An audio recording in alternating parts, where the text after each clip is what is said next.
ಈ ವಿಡಿಯೋದಲ್ಲಿ ಏನೇನಿದೆ ಅಂತ ಒಂದು ಸ್ವಲ್ಪ ವಿಡಿಯೋಸ್ ಹಾಕಿದ್ದೀನಿ.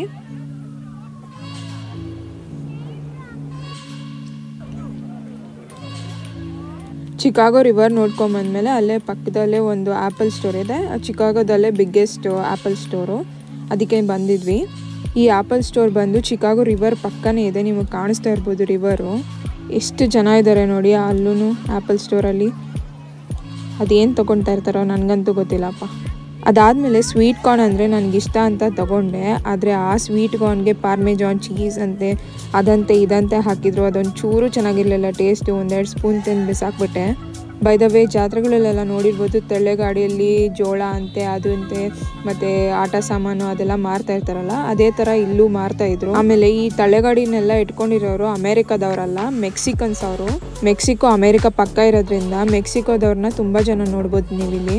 ಇಂಡಿಯಾದಲ್ಲಿ ಹೇಗೆ ಎಲೆಕ್ಟ್ರಿಕ್ ಸೈಕಲ್ಸ್ ಇದೆ ಇಲ್ಲೂ ಇಟ್ಟಿದ್ರು. ಅದಾದಮೇಲೆ ಇದು ಮಿಲಿನಿಯಂ ಪಾರ್ಕ್ ಅಂತ, ಇದು ಯಾವಾಗಲೂ ಓಪನ್ ಇರಲ್ಲ, ಸಮ್ಮರಲ್ಲಿ ಮಾತ್ರ ಓಪನ್ ಆಗಿರುತ್ತೆ, ವಿಂಟರಲ್ಲೆಲ್ಲ ಕ್ಲೋಸ್ ಆಗಿರುತ್ತೆ. ನಾವು ಅನ್ಕೊಬೋದು ಅಮೇರಿಕಾ ದೇಶದಲ್ಲೂ ಭಿಕ್ಷುಕಿದ ಅಂತ, ಆದರೆ ಇವರು ಅಮೇರಿಕಾ ದೇಶದವರಲ್ಲ, ಬೇರೆ ದೇಶದವರು.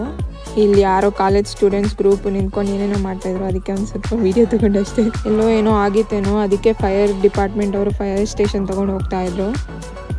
ಅದಾದಮೇಲೆ ಇಲ್ಲೊಬ್ರು ಹಾವನ್ನ ಇಟ್ಕೊಂಡು ನಿಂತಿದ್ರು. ಅದನ್ನ ನೋಡೇ ನನಗೆ ಭಯ ಆಯಿತು. ಅಂದರೆ ಇಷ್ಟು ದುಡ್ಡು ಅಂತ ಇರುತ್ತೆ, ಅಷ್ಟು ದುಡ್ಡು ಕೊಟ್ಟರೆ ನಮ್ಮ ಮೇಲೆ ಹಾಕೊಂಡು ಫೋಟೋ ತೆಗೆಸ್ಕೊಬೋದು. ಎಷ್ಟೊಂದು ಜನ ತೆಗೆಸ್ಕೊಳ್ತಾ ಇದ್ರು, ಆದರೆ ನನಗೆ ಅದನ್ನ ನೋಡೇ ಭಯ ಆಯಿತು. ಅದಾದಮೇಲೆ ನಾನು ಬಂದಿದ್ದು ಮ್ಯೂಸಿಯಮಿಗೆ. ವಿವೇಕಾನಂದ ಅವರು ಎಲ್ಲಿ ಸ್ಪೀಚ್ ಕೊಟ್ಟರು ಅಲ್ಲಿಗೆ. ವಿವೇಕಾನಂದ ಅವರು ಸ್ಪೀಚ್ ಕೊಟ್ಟಿರೋ ಜಾಗ ಅಲ್ಲದೇ ಬೇರೆ ದೇಶದ್ದೆಲ್ಲ ವ್ಯಾಲ್ಯೂಬಲ್ ಆರ್ನಮೆಂಟ್ಸ್ ಇಟ್ಟಿದ್ರು. ಇಲ್ಲೊಂದಷ್ಟು ಜನ ಸೇರಿಕೊಂಡು ಪ್ಲಾಸ್ಟಿಕ್ ಬಕೆಟಲ್ಲಿ ಡ್ರಮ್ಸ್ ಥರ ಬಾರಿಸ್ತಾ ಇದ್ರು. ಹೆಂಗೆ ಫೇಮಸ್ ಆಗ್ತಾರೋ ಗೊತ್ತಾಗಲ್ಲ, ಆದರೆ ಏನೋ ಒಂದು ಸ್ಟಾರ್ಟ್ ಮಾಡಬೇಕು, ಒಂದು ಅಚೀವ್ ಮಾಡೋಕ್ಕೆ. ನಾನೊಂದು ಹತ್ರ ಓದಿದ್ದೆ, risk is better than regret ಅಂತ. I always admire that, because ನಾವೇನು ಎಫರ್ಟ್ ಆಗ್ದಂಗೆ ಅದು ನಮಗೆ ಸಿಕ್ಕಿಲ್ಲ ಅಂದರೆ ಅದು ನಮ್ಮ ತಪ್ಪಾಗುತ್ತೆ. Okay, let's move on. ಒಳಗಡೆ ಬಂದ್ವಿ, ಟಿಕೆಟ್ ತೊಗೊಂಡ್ವಿ. ಬೇಸಿಕಲಿ ಒಂದು ಸರ್ಟನ್ ಡೇಸ್ ಇರುತ್ತೆ, ಆ ಸರ್ಟನ್ ಡೇಸ್ ಹೋಗಿದ್ರೆ ಇಲ್ಲಿ ಫ್ರೀ ಎಂಟ್ರಿ ಇರುತ್ತೆ. ಆದರೆ ನಾನು ವೀಕೆಂಡೇ ಬಂದಿರೋದ್ರಿಂದ ನಮಗೆ ಟಿಕೆಟ್ಸ್ ಇತ್ತು. ನಾವು ಸ್ಟೂಡೆಂಟ್ ಆಗಿರೋದ್ರಿಂದ ಒಂದು ಸ್ವಲ್ಪ ಡಿಸ್ಕೌಂಟ್ ಕೊಟ್ಟರು. ಟೋಟಲ್ 3 ಫ್ಲೋರ್ಸ್ ಇದೆ. ಒಂದೊಂದು ಫ್ಲೋರಲ್ಲೂ ಆ ದೇಶದ್ದು ಏನು ಫೇಮಸ್ ಇದೆಯೋ ಅದ್ರ ಬಗ್ಗೆ ಇಟ್ಟಿದ್ರು. ಅದಾದಮೇಲೆ ಇಲ್ಲಿ ನೋಡ್ತಾ ಇದ್ದೀರಲ್ಲ, ಇದೆಲ್ಲ ಮಿನಿಯೇಚರ್ಸು. ಅದೆಲ್ಲ ಒಳಗಡೆ ಇರೋದೆಲ್ಲ ಚಿಕ್ಕ ಚಿಕ್ಕ ಐಟಮ್ಸು. ಆದರೆ ಎಷ್ಟು ಚೆನ್ನಾಗಿ ಅರೇಂಜ್ ಮಾಡಿದ್ದಾರೆ ನೋಡಿ. ಇಲ್ಲಿ ನೋಡ್ತಾ ಇದ್ದೀರಲ್ಲ, ಇದೆಲ್ಲ ಬುದ್ಧಿಸಮ್ ಸ್ಕಲ್ಪ್ಚರ್ಸು. ಹಳೇಬೀಡು ಬೇಲೂರು ಯಾರನ್ನ ನೋಡಿದರೆ ಅಲ್ಲಿ ಅದು ಹೇಗಿದೆಯೋ ವಿಗ್ರಹಗಳು ಕೆತ್ತನೆ ಎಲ್ಲ ಅದೇ ಥರ ಇತ್ತು. ಆದರೆ ಹಳೇಬೀಡು ಬೇಲೂರು ಕೆತ್ತನೆನ ಯಾರೂ ಮೀರ್ಸೋಕ್ಕಾಗಲ್ಲ, ಅಷ್ಟು ಚೆನ್ನಾಗಿದೆ. ಅದಾದಮೇಲೆ ನಮ್ಮ ದೇಶದ್ದೆಲ್ಲ ಇಟ್ಟಿದ್ರು ಸ್ಕಲ್ಪ್ಚರ್ಸ್ನೆಲ್ಲ. ಹಳೇಬೀಡು ಮತ್ತು ಬೇಲೂರಲ್ಲಿರೋ ಒಂದೊಂದು ವಿಗ್ರಹದ ಮೇಲೂ ಒಂದೊಂದು ಕತೆ ಇದೆ. ಆ ಕಥೆನ ಕೇಳಿದ್ರೇ ಮೈ ರೋಮಾಂಚನ ಆಗುತ್ತೆ. ಅದಾದಮೇಲೆ ಆ ಸ್ಕಲ್ಪ್ಚರ್ಸ್ ನೋಡ್ತಾ ಇದ್ರೆ ಅದಿಷ್ಟು ಪರ್ಫೆಕ್ಟಾಗಿ ಅದನ್ನು ಕೆತ್ತನೆ ಮಾಡಿರ್ತಾರಂದರೆ ಅದನ್ನು ಹೇಳೋಕ್ಕಾಗ ಅಷ್ಟು ಪರ್ಫೆಕ್ಟಾಗಿರುತ್ತೆ. ಇಲ್ಲಿ ನರಸಿಂಹ ಸ್ವಾಮಿ ವಿಗ್ರಹ ಇಟ್ಟಿದ್ರು. ಅದಾದಮೇಲೆ ಎಷ್ಟೊಂದು ದೇವರುಗಳ ವಿಗ್ರಹ ಇಟ್ಟಿದ್ರು. ಅಂದರೆ ಅಮೇರಿಕದವ್ರಿಗೆ ಈ ಥರ ಕಲೆಕ್ಷನ್ಸ್ ಎಲ್ಲ ತುಂಬ ಅಂದರೆ ತುಂಬ ಇಷ್ಟ ಆಗುತ್ತೆ. ಇದನ್ನು ತುಂಬ ವ್ಯಾಲ್ಯೂ ಕೊಟ್ಟು ಅವರು ಕಾಪಾಡ್ಕೊಳ್ತಾ ಇರ್ತಾರೆ. ಅದಾದಮೇಲೆ ಎಷ್ಟು ದುಡ್ಡು ಕೊಟ್ಟು ಈ ಕಲೆಗಳನ್ನೆಲ್ಲ ನಮ್ಮ ದೇಶದಿಂದ ತರಿಸ್ಕೊಂಡಿರ್ತಾರೋ, ಅದಕ್ಕೆ ನಮ್ಮ ದೇಶದಲ್ಲಿ ಇರೋದನ್ನ ಸುರಕ್ಷಿತವಾಗಿ ನಾವು ಕಾಪಾಡ್ಕೊಬೇಕು. ಆ್ಯಸ್ ಅ ಸಿಟಿಸನ್ಸ್ ನಮ್ಮ ಕರ್ತವ್ಯನೂ ಆಗಿರುತ್ತೆ ಕಾಪಾಡ್ಕೊಳಕ್ಕೆ.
ಏಷ್ಯಾ ಬಗ್ಗೆ, ನಮ್ಮ ದೇಶದ ಬಗ್ಗೆ ಒಂದು ಸ್ವಲ್ಪ ಡಿಸ್ಕ್ರಿಪ್ಷನ್ಸ್ ಹಾಕಿದ್ರು ಅಲ್ಲಿ. ನಮ್ಮ ದೇಶದ ಏನೇ ಹೊರ ದೇಶದಲ್ಲಿ ನೋಡಿದ್ರು ತುಂಬ ಅಂದರೆ ತುಂಬ ಖುಷಿ ಆಗುತ್ತೆ. ಮತ್ತು ಈ ಸ್ಕಲ್ಪ್ಚರ್ಸ್ ಎಲ್ಲ ಬಂದು ಬುದ್ಧಿಸಮ್ಗೆ ಸೇರುತ್ತೆ. ಬುದ್ಧ ಸ್ಕಲ್ಪ್ಚರ್ಸ್ ಆಗಿರ್ಬೋದು, ಅವ್ರದ್ದು ವಿಶೇಷ ಸ್ಕಲ್ಪ್ಚರ್ಸ್ ಎಲ್ಲ ಇಲ್ಲಿ ಇಟ್ಟಿದ್ರು.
ನಿಜವಾಗ್ಲೂ ನನ್ನ ಲೈಫಲ್ಲಿ ಈ ಥರ ಪೇಂಟಿಂಗ್ಸ್ ಯಾವತ್ತೂ ನೋಡಿರಲಿಲ್ಲ. ಆ ಪೇಂಟಿಂಗ್ಸ್ ಎಷ್ಟು ಅಟ್ರಾಕ್ಟಿವ್ ಆಗಿದೆ ಅಂದರೆ ಅಷ್ಟು ಅಟ್ರಾಕ್ಟಿವ್ ಆಗಿದೆ. ಅದಾದಮೇಲೆ ಆ ಪೇಂಟಿಂಗಲ್ಲಿ ಎಷ್ಟು ರಿಯಾಲಿಸ್ಟಿಕ್ ಆಗಿದೆ ಅಂದರೆ ಅಷ್ಟು ರಿಯಾಲಿಸ್ಟಿಕ್ ಆಗಿದೆ. ಅದನ್ನು ನೋಡ್ತಾ ಇದ್ದರೆ ಹಾಗೆ ಮೈ ಮರೆತು ಬಿಡ್ಬೋದು, ಅಷ್ಟು ಸಖತ್ತಾಗಿ ಮಾಡಿದರು ಪೇಂಟಿಂಗ್ ಮಾತ್ರ. ಪೇಂಟಿಂಗ್ಗೆ ಜೀವ ತುಂಬ್ತಾರಂತಾರಲ್ವ, ಅದೇ ಥರ ಇವರು ಜೀವ ತುಂಬಿದ್ರು ಆ ಪೇಂಟಿಂಗೆಲ್ಲ. ಆಗಿನ ಕಾಲದ ಆರ್ಟಿಸ್ಟ್ಗೆ ನಿಜವಾಗ್ಲೂ ಒಂದು ಸಲ್ಯೂಟ್ ಹೊಡಿಲೇಬೇಕು. ಒಂದೊಂದು ಪೇಂಟಿಂಗಲ್ಲೂ ಒಂದೊಂದು ಅರ್ಥ ಇರುತ್ತೆ.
ನನಗೆಲ್ಲ ಪೇಂಟಿಂಗ್ಸ್ಗಿಂತ ಈ ಪೇಂಟಿಂಗ್ ಮಾತ್ರ ತುಂಬ ಅಟ್ರಾಕ್ಟಿವ್ ಆಗಿತ್ತು ಮತ್ತು ತುಂಬ ಇಷ್ಟ ಆಯಿತು. ಏಕೆಂದರೆ ವಿಡಿಯೋದಲ್ಲಿ ಅಷ್ಟೊಂದು ಅಟ್ರಾಕ್ಟಿವ್ ಆಗಿ ಕಾಣಿಸ್ತಾ ಇಲ್ಲ, ಆದರೆ ಯಾವಾಗ ಫೇಸ್ ಟು ಫೇಸ್ ನೋಡ್ತೀವೋ ಆವಾಗ ನಿಮ್ಗೆ ತುಂಬ ಅಟ್ರಾಕ್ಟಿವ್ ಆಗುತ್ತೆ ಇದು. ಏಕೆಂದರೆ ಬ್ಯಾಕ್ಗ್ರೌಂಡ್ನ ಬ್ರೈಟ್ ವೈಟ್ ಯೂಸ್ ಮಾಡಿ, ವುಮೆನ್ ಮಾತ್ರ ಡಾರ್ಕ್ ಬ್ಲ್ಯಾಕ್ ಯೂಸ್ ಮಾಡಿದ್ದಾರೆ. ಅದಾದಮೇಲೆ ನಿಮ್ಗೆ ಸ್ಯಾಮ್ಸಂಗ್ ಕತೆ ಗೊತ್ತಿದ್ರೆ ನಿಮ್ಗೆ ಇದು ಅರ್ಥ ಆಗುತ್ತೆ. ಯಾಕಂದರೆ ಸ್ಯಾಮ್ಸಂಗ್ ಒಂದು ಹುಲಿ ಬಾಯಿನ ಸೀಳಿರ್ತಾನೆ, ಅಷ್ಟು ಅವನು ಶಕ್ತಿವಂತ ಆಗಿರ್ತಾನೆ. ಇದು ಬೈಬಲ್ ಇರುವ ಒಂದು ಪಾರ್ಟ್. ಅದನ್ನು ಈ ಮಾರ್ಬಲಲ್ಲಿ ಎಷ್ಟು ನೀಟಾಗಿ ಕೆತ್ತನೆ ಮಾಡಿದ್ದಾರೆ ನೋಡಿ. ಅದಾದಮೇಲೆ ಕ್ರಿಸ್ಟಿಯಾನಿಟಿ ಅವ್ರದ್ದು ಪೇಂಟಿಂಗ್ಸ್ ಎಲ್ಲ ಇಟ್ಟಿದ್ರು.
ಅದಾದಮೇಲೆ ವಿವೇಕಾನಂದ ಅವರು ಎಲ್ಲಿ ಸ್ಪೀಚ್ ಕೊಟ್ಟಿದ್ರೋ ಆ ಜಾಗನ ಹುಡ್ಕೊಂಡು ಹೋಗ್ತಾ ಇದ್ದೆ.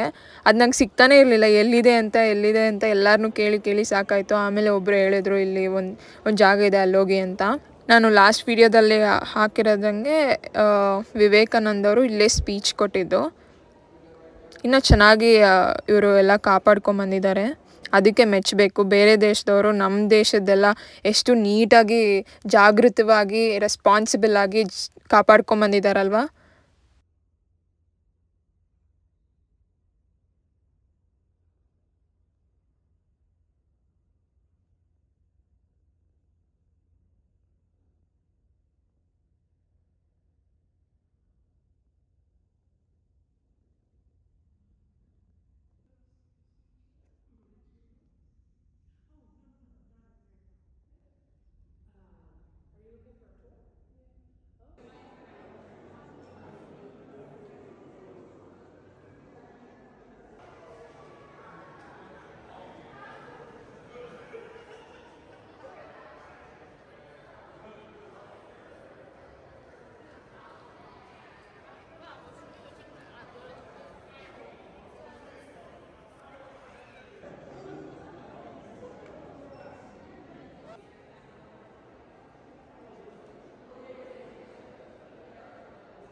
ಅಷ್ಟೇ ಈ ದಿನದ ಸುದ್ದಿ. ಈ ವಿಡಿಯೋ ನಿಮಗೆ ಇಷ್ಟ ಆಗಿದ್ದರೆ ಲೈಕ್, ಶೇರ್, ಸಬ್ಸ್ಕ್ರೈಬ್ ಮಾಡಿ. Okay, see you in the next video. Bye.